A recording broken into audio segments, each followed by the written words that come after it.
Hello, I'm Stephanie. And I'm Lauren. And this is I've Got Guts, a podcast about living and thriving with chronic illness. Let's be real, it is really hard. But it doesn't have to be. You are not alone. With this podcast, we want to create a community and a space to be able to talk about the tough stuff and laugh along the way.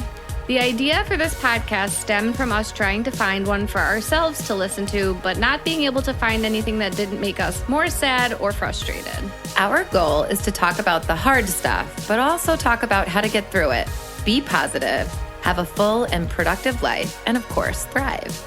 But before we get started, just so we are clear, we are not medical professionals. We are just here sharing our personal experiences.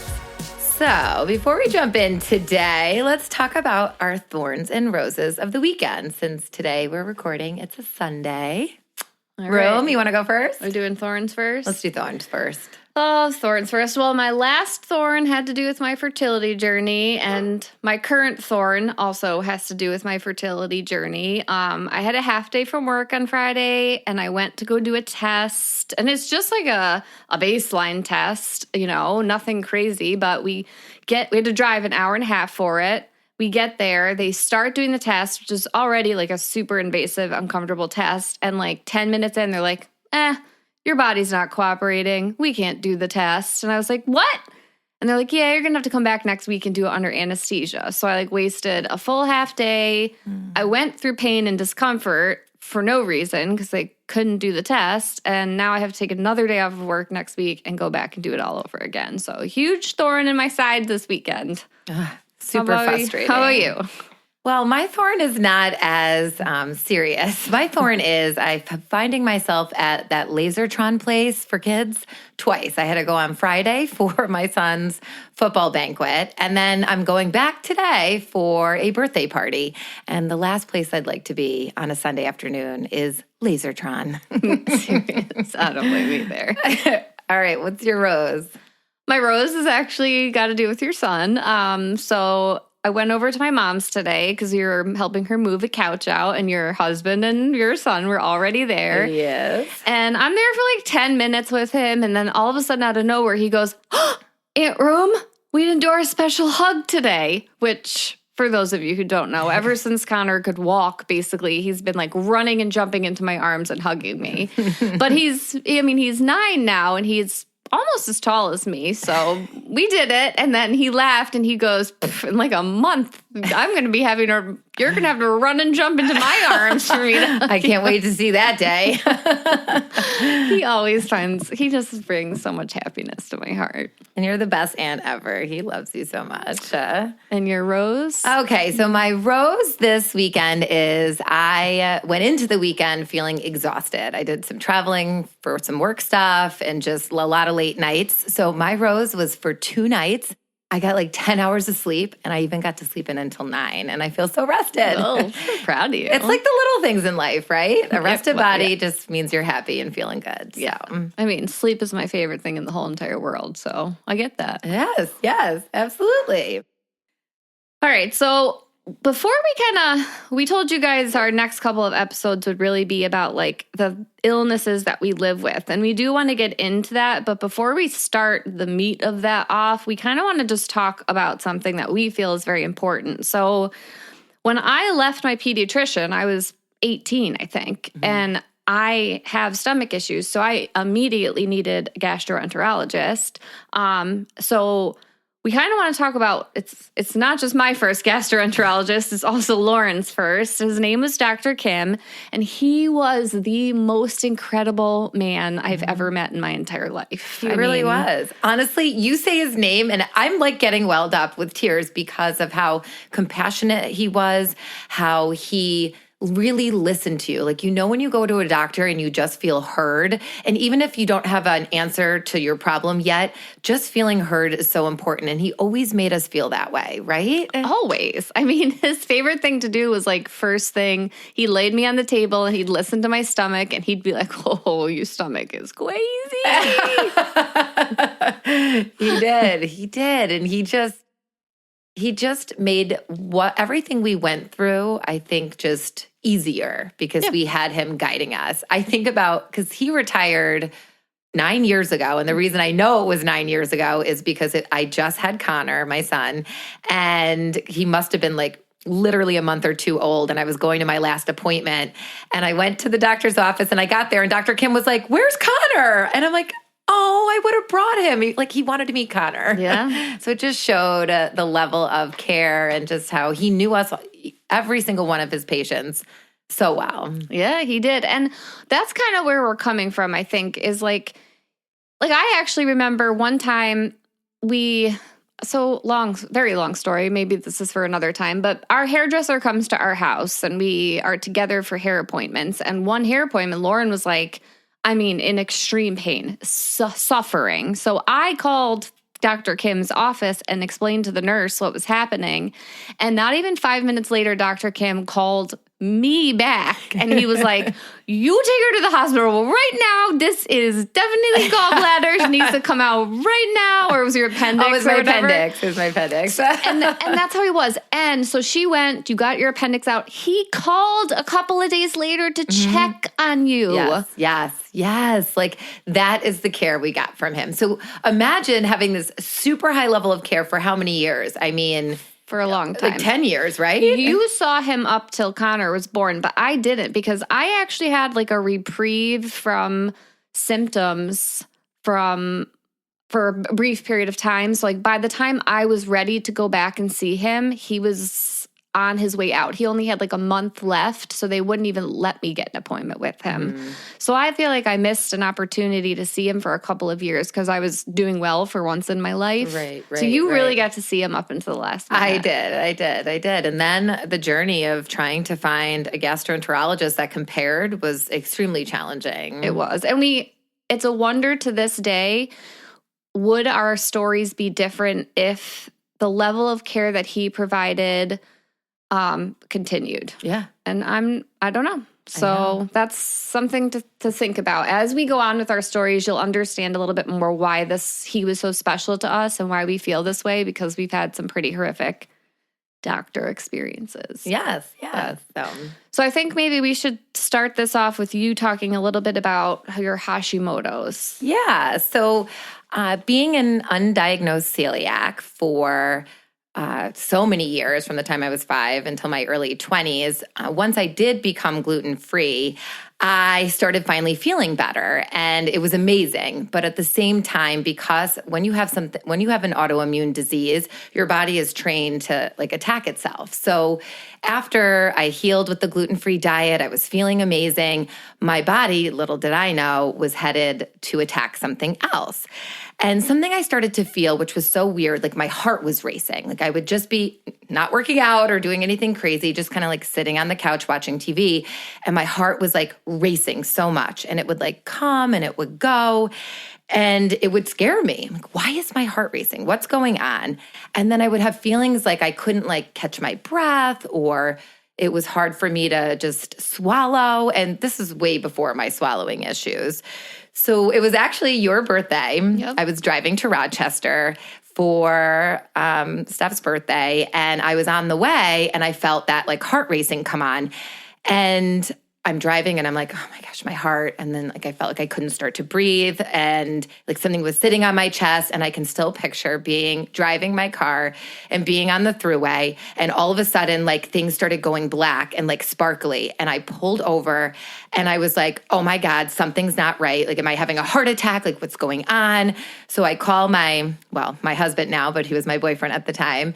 And he's like, you have to call 911. So I call 911. The ambulance, it's so embarrassing. The ambulance comes. I'm on the side of the road on the throughway, takes me away. I leave my car and I went to some hospital. I think it was like Amsterdam. I didn't really make it that far to Rochester at that point.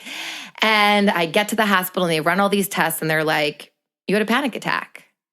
I'm like, what? There couldn't have been a panic attack. I was having like sharp chest pains. I was sweating. My hands like clenched up where I couldn't open them. The claw. It was like the claw. It was crazy. And I couldn't see. Like I couldn't breathe. That's a panic attack? They're like, yeah, that's a panic attack. And I couldn't believe it. So after that, it got out of control. I would be getting these panic attacks. They would keep coming on, and it was crazy. And went almost like for a full year. You got another one. I think you were driving to visit me from college, and halfway you got one of them. I'll never forget. My mom and my grandma came. Oh my gosh, yes. My mom drove your car and my grandma drove my mom's car home because you were halfway between college and Rochester, and we had to come pick you up. Same thing. Your hands went into claw mode. You couldn't breathe. Yes. And these panic attacks became like debilitating to a point, and it was just so crazy, so crazy. So I end up moving to Rochester, and once I got here, I had to obviously get a new primary care doctor, get all my doctors set. And my first appointment with my primary care, I go through the whole history of like undiagnosed celiac, then I'm a celiac, then this random heart racing. And he's like, has anyone run any blood work and tested your thyroid? I'm like, no, they just told me I had a panic attack, which I did. So he is the one who... Was it him? Was it a he or was it our doctor? Did we have the same primary care at this point? Oh, no. Before I had that doctor, he actually looked like from the Rudolph the Red-Nosed Reindeer. What's his name? Like, I know who you're talking Yukon about. Cornelius? Yes, that's what he looked like. Okay. I can still picture him. And I had him, I loved him, and I had him for like 2 years. And then he ended up moving practices. And then I went to a new primary care. But I remember when Sean met him, he's like, is he just stepped out of Rudolph, or like, what's going on? But yeah, so I saw him, and he ran the blood work, and he found out that I had Hashimoto's. So Hashimoto's is a chronic autoimmune disease that occurs when the body's immune system attacks the thyroid gland, and it can lead to an underactive thyroid, but it also can lead to hypothyroidism. So for me, it was the hypo, and it was causing my heart to race and breathing issues. So essentially, yes, I was having panic attacks, but what triggered them was the Hashimoto's, and it was just, I didn't know I had a thyroid issue, and I would get so nervous during those episodes that would send me into a panic attack. So I went on medication for my Hashimoto's, and my body finally stopped attacking it. And I was eventually able to wean myself off, but that was over a course of a couple of years. And that was kind of also the time I fell in love with running, and I had to manage like those panic attacks, and I didn't want to be on meds anymore. So I remember going to the doctor, and my doctor suggested some type of cardio to like get your body, up and moving, get the blood flowing. Like it could be so beneficial for people who have any type of anxiety or panic attacks. So I hate the gym. I hate the gym. I hate the treadmill. Yeah. I hate all of that, but I love being outside. So I started running. I ran my first 5K, and I've been running ever since. And that is my way to decompress, to regulate. If I feel stress, if I feel any type of worry or fear or anything coming on, I go out and I hit the road, and it just settles me in a way that I can't even explain. So running saved me, and I figured out I had Hashimoto's, got that under control, able to manage my panic attack and anxieties without meds. And it's been amazing. I can't tell you the last time I've had a panic attack. I mean, It's been so many years, but little did I know that my body wasn't done attacking itself. It was only the beginning. But I will pause with my autoimmune there. Pretty powerful, though. We recently just ran into someone who started talking about having Hashimoto's, and you were able to kind of share this story and ease their mind about... She was so afraid of taking the medicine because she heard, like, once you're on the medicine, you can't get off of it. And you were able to share your story and be like, no, I did it. It was fine. I weaned off of it. I'm good. I'm healthy. I don't have symptoms anymore. So that was pretty cool that you were able to, like, all these years later. Yes, exactly. And I feel like, and that just ties into why we're sitting here today, is because we know there are people out there like you who are listening to us who can connect, and we can give you hope. Yep. So...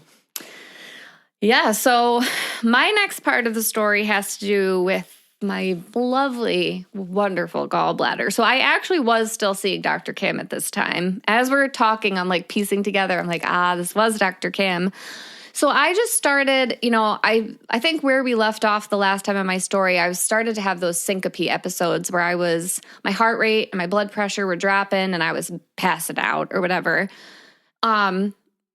And I was doing okay for a minute, but then all of a sudden I started getting like this excruciating pain every time that I ate.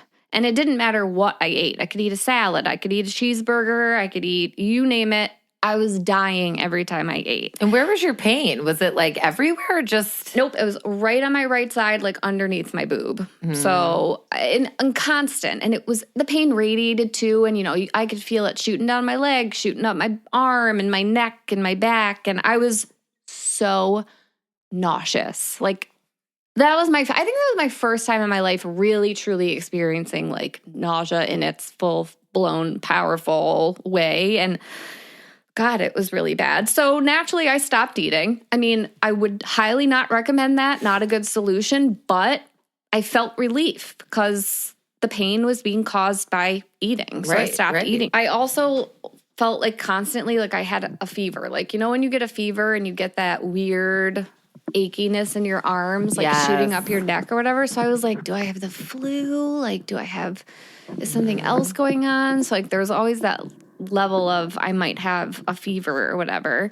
And I actually ended up in the hospital, and I ended up in the hospital like this is some crazy thing. I can't tell you. I ended up in the hospital for gas pains, for all weird things. So like, and this was back when it wasn't that bad to go to the hospital, we also didn't know our bodies well enough to be like, is this hospital worthy or not hospital worthy? Because now I can endure quite a bit before I go to the hospital. Same. But my test levels were coming back weird, and they kept focusing on like my liver and my pancreas. And I was like, that seems weird or whatever. So long story short, Dr. Kim ended up sending me for the gallbladder test. I can't remember the like technical medical name for it. I know, me either. We both had it. We're going to need a fact checker on this podcast eventually someday. But there is a specific test for your gallbladder. It's pretty annoying too, because you basically have to go lay in a machine for hours and just let them like run these scans or whatever. But it came back kind of showing that there really wasn't anything like wrong specifically. It was a little funky, but nothing crazy. Like there weren't gallstones, right, or something, or it was like you have to get it out right now, or anything like that. It wasn't life or death. They tried me on a few different medicines. Nothing really helped. Like tests were kind of inconclusive or whatever.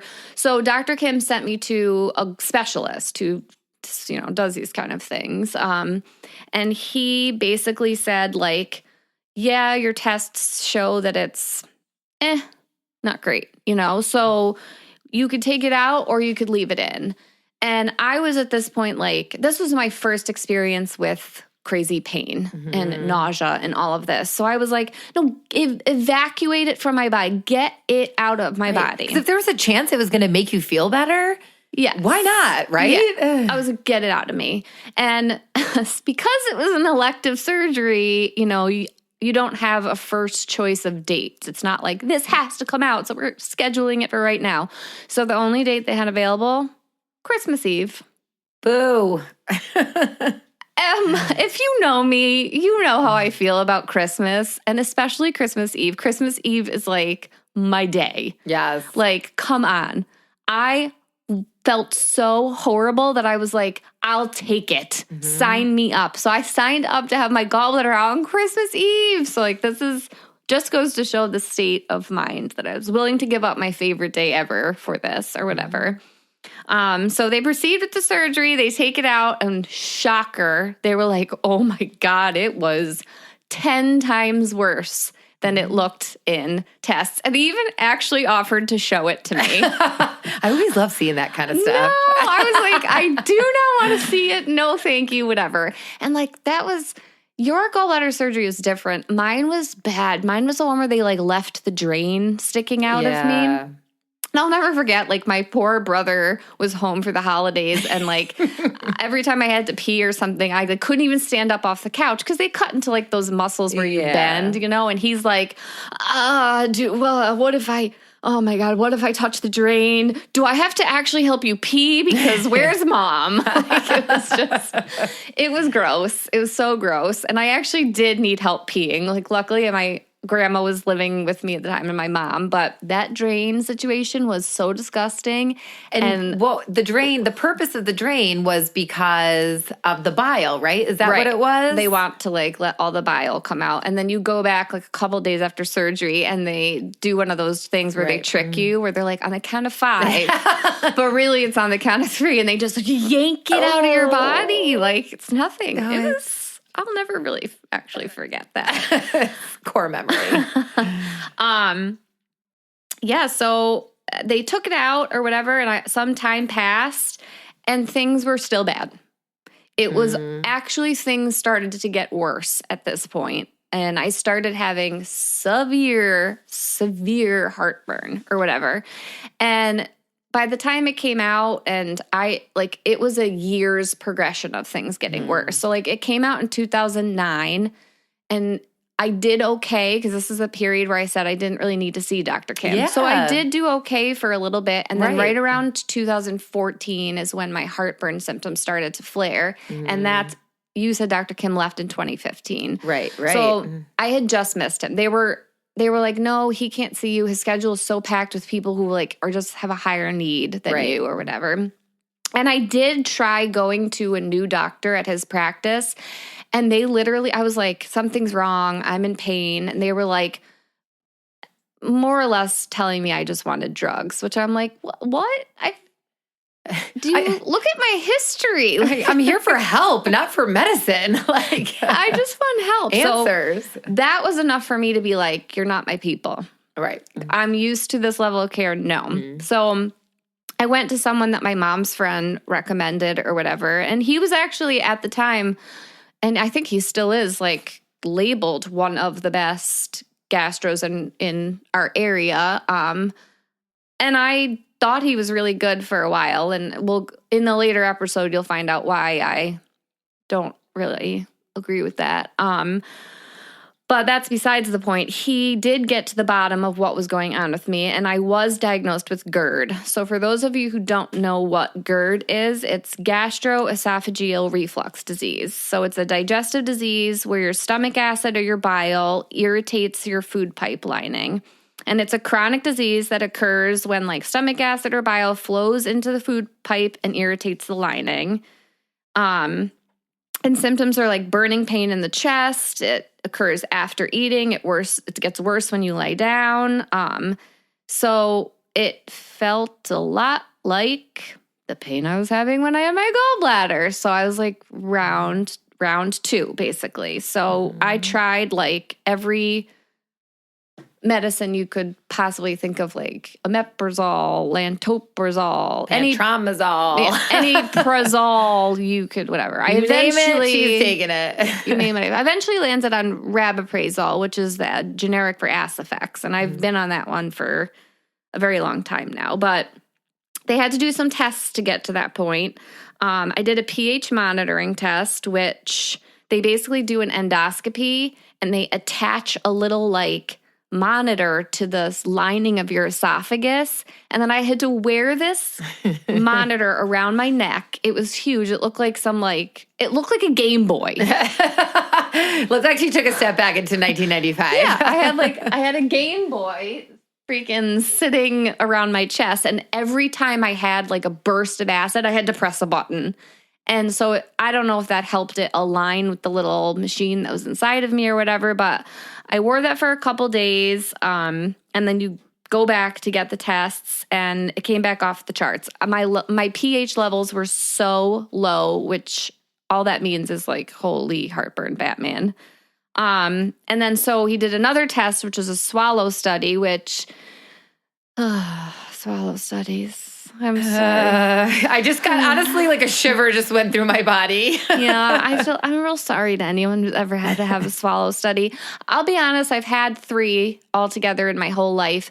This first one was awful. So a swallow study, basically, they stick it to you're awake. So normally during an endoscopy, you're not. You're awake. They stick a tube down your throat, all the way up through your nose, right? Through your nose, up through your nose, through your nose, down into your throat, into your stomach, and then they are like, "Don't swallow." mind you, you have a foreign object in your throat, so your body's natural instinct is swallow, swallow, swallow, swallow, get it out, get it out, get it out. Or vomit, vomit, vomit, because it's gagging you. So I was panicking. So because I started panicking, they strapped me to the table. They strapped my arms to the table and my legs to the table. And they were like, if you can't get your swallowing under control, like, this test can't end. And the nurses were so mean and the doctor was so mean. Like, there's no level of kindness during my first swallow study. I'll never have words. And we'll get more into swallow studies later into both of our stories because we had to do them multiple times. But this one was by far the worst. It traumatized me for life a little bit. But the results of that test were I had the heartburn of a very old, very overweight man. So when you combine that with the pH levels, like, I had one of the worst. The doctor said at the time, for someone my age, I had one of the worst cases of GERD he'd ever seen in his career. So stay tuned for what that actually meant for me in the next couple of episodes. You want to talk about your gallbladder experience? I feel like it's kind of funny when you think about it because, we were roommates in college. So I feel like everything just kind of, our bodies just started like copying each other, right? Yeah. And I think once we moved in together and we had so much in common, we had so much fun together. Obviously, we're best friends. And then all of a sudden it was like our digestive tracts wanted to be like, oh, wait, we want to be best friends too. I'm going to copy you. And it really is no joke because Room had her 2009. What year was your? So you were 2009, and then I was 2011. Yeah, okay. So it's kind of like my body's like, oh wait, hold please. If Steph's doing that, I need to too. So we just kind of joke that not only are we best friends, but so is our digestive tract. They're constantly copying each other. It's true. So for me with gallbladder, I at this point I think it was like 2010 going into 2011, I've been doing gluten-free for a while at this point. And for anyone who has had celiac disease or does gluten-free now, the choices are endless. It is amazing. Things taste great. But back then, it was so hard to find things that were good. And I went into like a food depression for a while because I love food and nothing tasted good. Everything tasted like cardboard. But I finally found a brand called Against the Grain, and their bagels and their rolls, I couldn't get over it. It tasted so much like gluten. I ate them. They were so good. I would serve them and people wouldn't even know. So they did an amazing job of really just making something that tasted like gluten. So I kind of went, whenever I love something, I go hard. Like I go real hard. So I was eating them a lot. And they did have a very high content of fat in them. And I'm sure that's probably what made them taste so good. Slathering them with cream cheese. Cream cheese, butter, and a big old glass of 2% milk. Like I loved milk so much. And I think it's because I was hungry, because being gluten-free, I didn't feel like I could find stuff to fill me. So I was drinking milk like a wild woman. I would get a gallon of milk and it would last me only 2 days. Like that's really gross. So between the milk and all of that, I just had a very high fat diet. But because weight is not something that I ever really struggled with, and I run and I'm active, like I wasn't really seeing like I was gaining weight. So there's no reason to stop. And I felt good and it was filling my belly. Well, that all ended because I started not to feel good again in early like 2011. And I was starting to get pain when I would eat, lots of nausea, pain on the upper right side. And it would like go to my back, it would go to my shoulder, and it was just weird. And after feeling good for so long now that I was gluten-free, I'm like, what is this? What is going on? Like, I don't want any other belly issues. And the nausea was just so horrific. Like I would take up one bite of something and I would feel full and I would feel so nauseous. So something was up. So I got in with Dr. Kim. I love him. And got in with him and he was like, oh boy, what's going on now? So he ran all the tests and the gallbladder test was one of them, and everything came back normal. The CAT scans, the gallbladder test, the blood work, and it didn't make any sense. But all of my symptoms were pointing towards gallbladder issue, but my tests were normal. So Dr. Kim, being as good as he was like, okay, well, here's the thing. These tests aren't perfect. And this is so good for you, everyone who's listening, to hear this. tests are not perfect. It is not 100%. You could go in and get some blood work done or a CAT scan done, and they say it's normal. If you're still not feeling good, it's not going to catch everything. It's not perfect. And both of our stories, I think, is an example of that. You're not crazy. I was starting to feel crazy because I'm like, but I really can't eat. And I was losing weight. I couldn't get food in. I couldn't get food down. And it was terrible. So we went in for exploratory surgery just to kind of see what was going on. And I'll never forget this. But we get to the hospital and I haven't eaten in like a month. I'm just little bites here and there. And this is actually really funny. So when you go in for surgery, if anybody's ever had surgery before, like they tell you have to like take off all your clothes. But I'm like, why do I have to take off my underwear? Like I'm not taking off my underwear. So I did it. And I'm in my gown and they're getting me all prepped for surgery. So I go and I'm in the room and they're like, okay, just going through all the things. And my husband is standing there getting ready for this like exploratory surgery. And the doctor's like, and you've removed all your clothes. I'm like, well, I still have my underwear on. He's like, you're going to need to take that off. And I'm like, oh gosh. So I was in like the surgery room. And so I go to my husband. I'm like, so I take it off. I'm like, here, take my underwear. And he's like, well, what am I doing with this? I'm walking around with your underwear in my pocket. And I'm like, well, you have to, because like my bag in my locker was in the other room. He was so furious with me. I can see his He wanted to face kill now. me. And he's like, oh, Lauren, of course you. And he like shoves it in his pocket. He storms off to the car to go put my underwear in the glove compartment. And the doctor's like, so the nurse is like, I know, but really, if we ask you to take it off, there's a reason. Okay. Okay. So anyway, a little funny side note there. But going for the surgery, when I opened my eyes and I come out, it was an amazing feeling. I felt hungry. I had not felt hunger pains in months. And I was like, get me a snack. And they brought me a little gluten-free snack and I felt so much better. But what they found when they were in there is that I had a gallbladder of a 50-year-old man. It was diseased. It was destroyed. It was not working up to speed, and they removed it right away. So that just goes to show that the test didn't catch it. I didn't have like huge gallstones or anything like that. What the doctors think is that my body started to attack the gallbladder, and it just slowly like stopped working and was sludgy and was gross and well, wasn't working. You fixed your thyroid, so your body needed something else to go after now. Right. So that's what they think ended up happening. So honestly, it was a wild ride. But thinking about what you were saying about your GERD and that it can be bile or acid, right, that you're having. When you have your gallbladder stores bile, which aids in digestion. So for me, after having my gallbladder out, I had a lot of bile reflux because my body was like, my liver was producing the bile, but there was nowhere to store it anymore. So I had a lot of like that bile reflux. I can still remember Dr. Kim doing an endoscopy where he'd go in there and he would show us a picture. It was like sloshing around in there, all that bile. So know that if you did have your gallbladder out, that sometimes, it takes some time for things to regulate and your body to get back in sync, because that gallbladder is an accessory organ. Like you don't need it, but it does serve a purpose of storing bile. Right. So it's more useful than the appendix. Let's just put it that way. Yeah, that baby just shouldn't even be there to begin with.